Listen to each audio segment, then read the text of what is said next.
เตรียมน้ำข้าวปุ้นแล้วจ้าสบายดีเด้อจ้ากำลังเดือดเครื่องเต็มอันยะ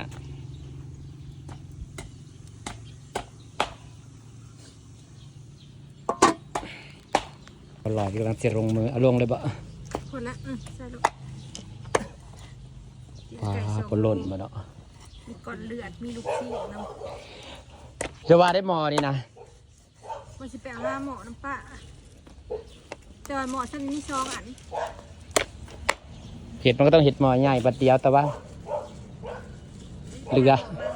หมออย่างน้อยโพดได้ลอยน้อยต้มเครื่องซื่อว่าเสียดชีขุ่นๆนะมันจะแม่เห็ดคนขดมันจะแซ่บนี่จ้าเครื่องกับแน่นไม่แน่นให้มันรู้ไปนี่ค่ะไก่ตีนไก่เลือดอีกเลือดอีสานถุงปลาก็มากินเลือดเลยครับปุ่นแซ่บคือกันเลือดลูกชิ้นปลาไก่ปะปันไดจันนะกันไม่เลือดไม่ลูกชิ้นปลาอะไรหัวใหม่ข้างเห็นตีนไก่ครับเอากระทำหมักอันนี้ทำหมักเลือดเวลากินกับลูกชิ้นปลาแซ่บเนาะแม่น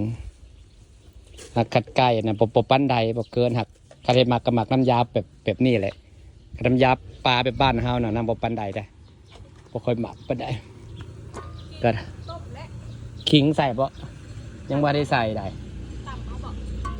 กระชายใส่อยู่ล้างมาใส่ได้แล้วหน่อยล้างมาใส่เบิดนั่นแล้วมันหอมมันต้องมาตำใส่กันอยู่แล้ว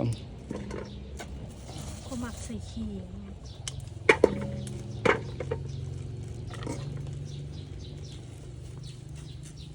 ใส่ทั้งกิ่งใส่ทั้งกระชายบ่หรือว่าถ่านตำดิบน้ำบ่สันสีหอมครับก็ใส่แต่กระชายพอคำคันได้ใส่ก็คิงกับเขาได้หอมพอพื้นคิงเนี่ยคิดเห็นในน้ำจิ้มมันปิ้งเป็ดยูฮานเป็ดเนาะมักเขานะถ้าไปแม่นเห็นว่าเขาไปกินอยู่สวรรค์นะแม่ที่แจ้วเจ้าออกสีเหลืองแจ้วหอมขิงนะคือมาหมักคือมาแซ่บแท้ลายเขาจะใส่คิงแม่นมันหอมได้ถ้าไปกินอยู่สวรรค์นะเด้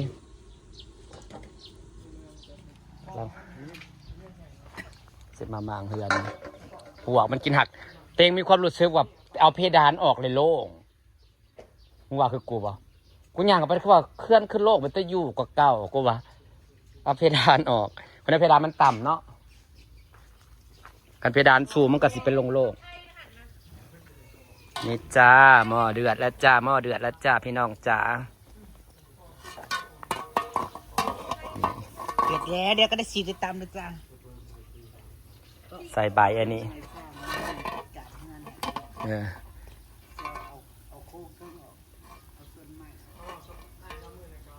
โครงการหลายขนาดเนาะเป็น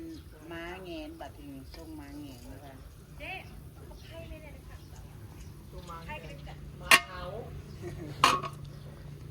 ทรงม้าแงนบ่ก็เอิ้นทรงม้าแงนนะสมัยก่อน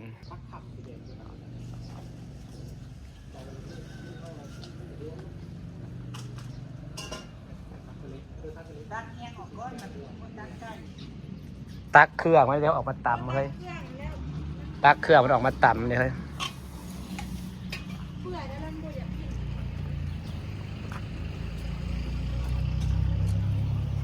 ตักเครื่องมันออกมาตำไก่มันได้เปื่อย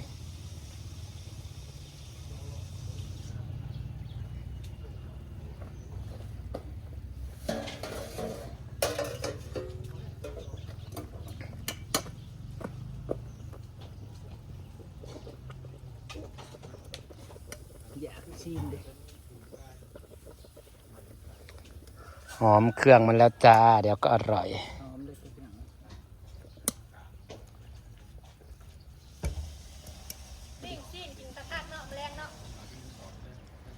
ซีนมาใหม่ๆบ่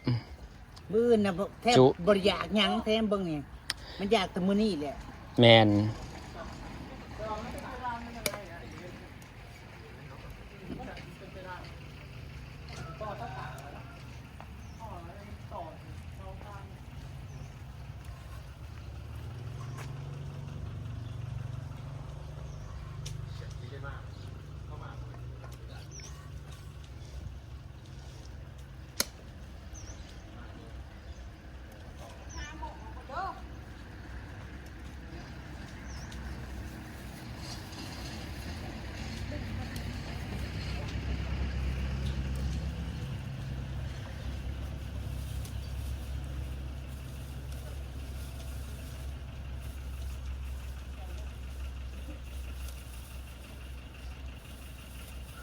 เครื่องหลายขนาด เครื่องลายนี่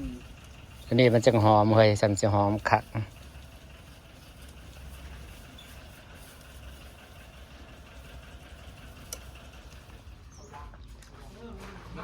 สมโตะสมตัก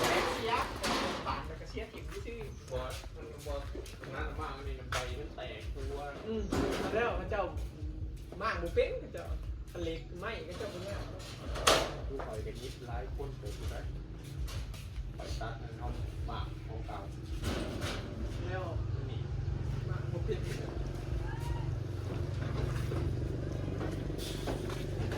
พระเจ้าก็เบื่อมากทำไปไหนได้พระเจ้า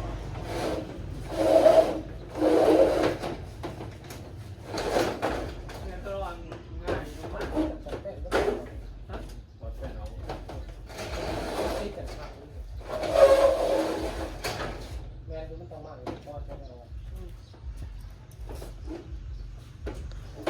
พอมาเราไม่ได้แบบอีก หนากับก้อขากับก้อไปแต่ยากเนาะ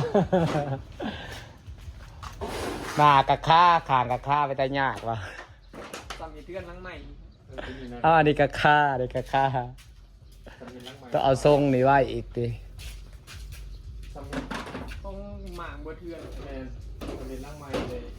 ปุ๊บถึงไม้เลย ทะเลใหม่กับน้ กางงามมาแล้วก็เห็ดใหม่แนวมันแล้ว ก็แนวประหยัดการใช้จ่าย มุ่งไปที่เป็นโหมด ำไม่จริงโมดโมเดิร์นเอาเป็นน้ำ แบบแถวสายมากหนึ่งแล้ว นอทรงแบบทรงแบบกายมาเลยเป็น ก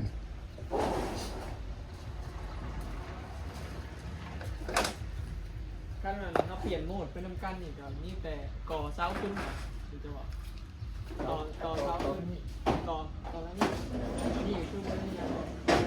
ตัวนี้แล้ว ต่อแล้ว หักคันว่าวกับว่าวกับมันก็งามเด้เห็ดเป็นทรงเดียวกันเนาะ ท่านต่อ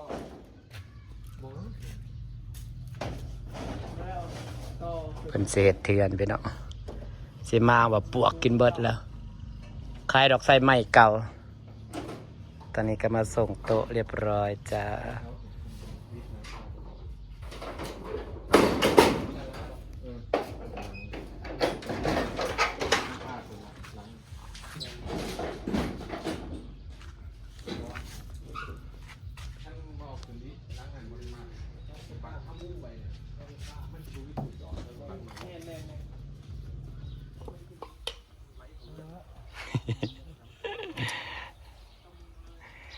จะได้กินข้าวปุ้นแล้วจ้าพี่น้องจ้า